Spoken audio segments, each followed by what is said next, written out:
I'm Jim Garris, and this is University Presbyterian Church's Godly Play series. Today, we're going to hear the story of God welcomes Rebekah into Abram's family. For this story, I need the desert box, and today I'm using a set of figures that includes a camel, a man with a staff, who looks like Abram, who was old, and 5 other figures. If you wish, you could add a water jug, perhaps a ring and a bracelet, table. Use your creativity. Make the story your own. So here's the story. God weaves Rebekah into the great family.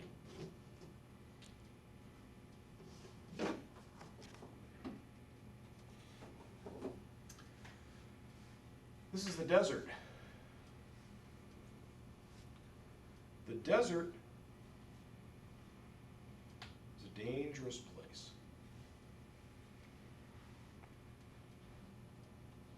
There's no water in the desert.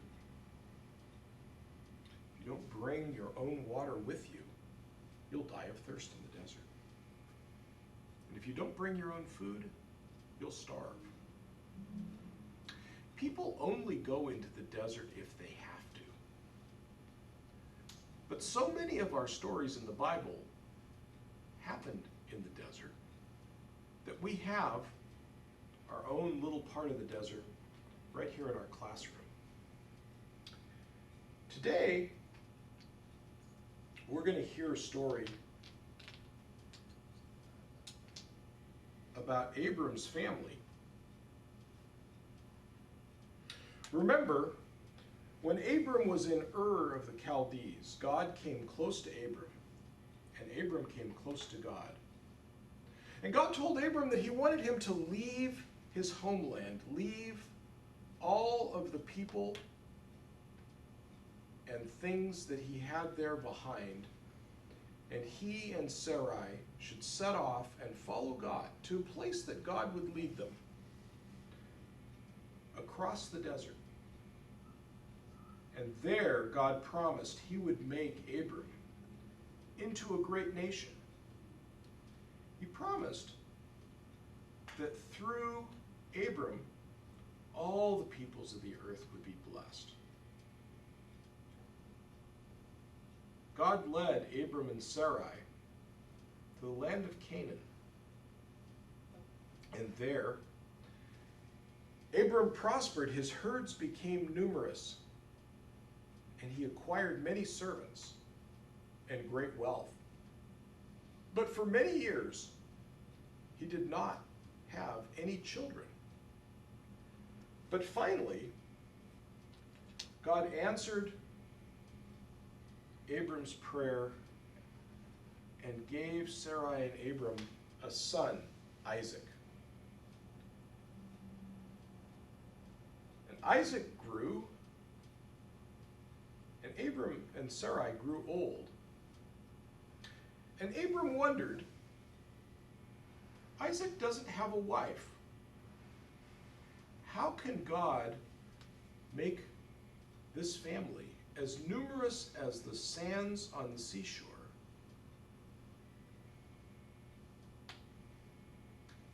For soon there will only be one grain. But where would he find a wife? Not among the people of Canaan. The people of Canaan worshipped other gods. They had idols, and they did many things that displeased God. No, not among those people. No, it would be back in the land that Abram had left so many years ago, where his brother and the rest of the family still lived. That would be where the proper wife for Isaac should come. And so Abram called to his most trusted servant. he took him aside and he said, "My son Isaac needs a wife, but he cannot marry a woman from the land of Canaan. No, he must have a wife from back in the land that I left so many years ago. So go, gather some camels and take some treasures and gifts, and go back to the land of the Chaldees, to the town of Haran, and there find a wife for Isaac." And the servant was puzzled and said, "But my master, what if the girl will not come with me?" Abram said, "God will go ahead of you. But if the girl will not come back with you, you are released from your promise." So the very next morning, the servant gathered together 10 of Abram's camels, and he loaded their backs with gifts of cloth and gold and silver, and he set off. He set off across the desert on the long and dangerous journey back to the town of Haran. On the way, the servant thought, "How will I know? How will I know which is the right girl?" And God came close to the servant and gave him an answer. And the servant knew that when he reached the land of Haran, the girl that should be Isaac's wife would offer the servant a drink, and then would offer to water the camels. At last, the journey across the desert was complete. The servant sat down in the middle of the day by the well and waited.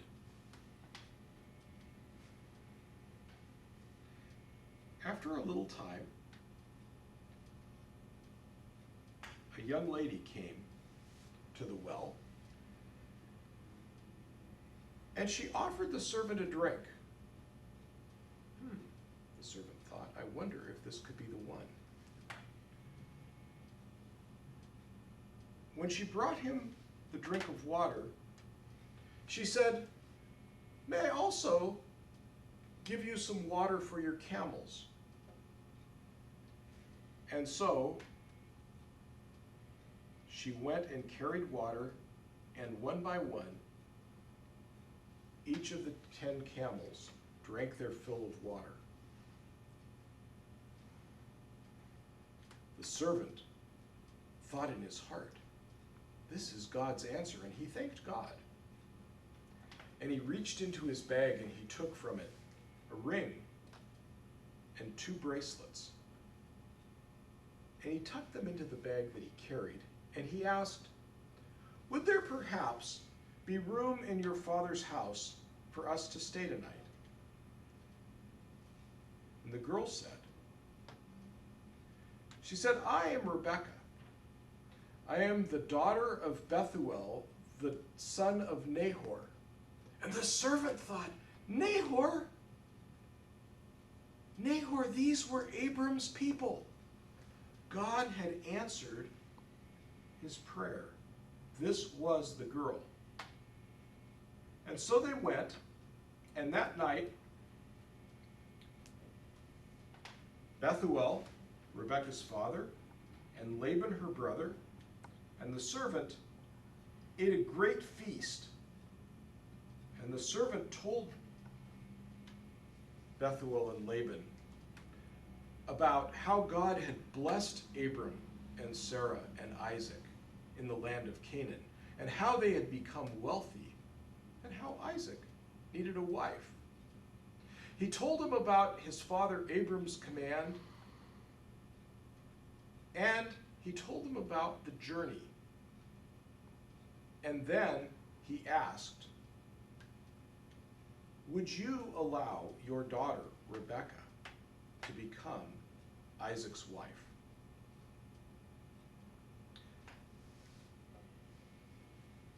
Laban and Bethuel readily agreed, but then the girl's mother said, perhaps we should ask Rebekah herself and see what she says. And so they called to her, and she came, and after they had explained where the servant had come from and what was the purpose of his mission, she agreed that she would go back and become Isaac's wife.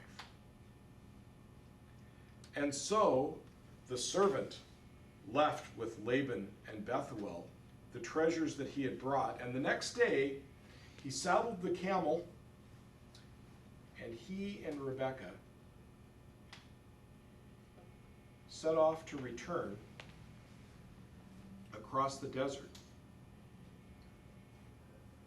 to the land of Canaan, the land that God had promised would be his family's land forever. The place where God had said, I will make you a great nation. I will make your descendants as many as the stars that are in the heavens, the sand on the seashore. When they were approaching, Isaac had gone out into the field to pray. And while he was praying, he saw off in the distance the servant and the camel. And there with the servant and the camel was the lovely sight of Rebekah, the girl God had chosen to become his wife. And so Isaac ran and embraced Rebekah and the servant, and they went back to tell Abram and Sarah the good news of how God had safely brought just the right wife for Isaac back from Abram's people in the land of Haran.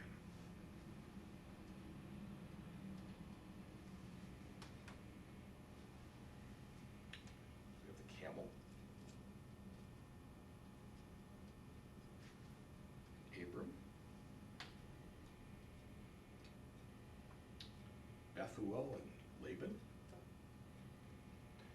Rebekah, Isaac, Sarah, and the servant.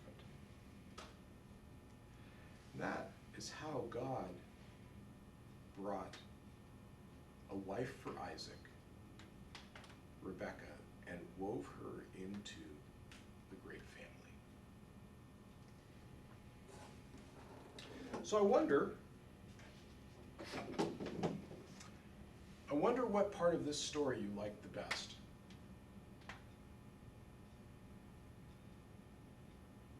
I wonder if there's any part of this story that's like part of your story. I wonder if there are times that you've been sent on a mission that you didn't know how you would make it work. I wonder if you remember to pray when you don't know what to do. I wonder what's going to happen next in this story.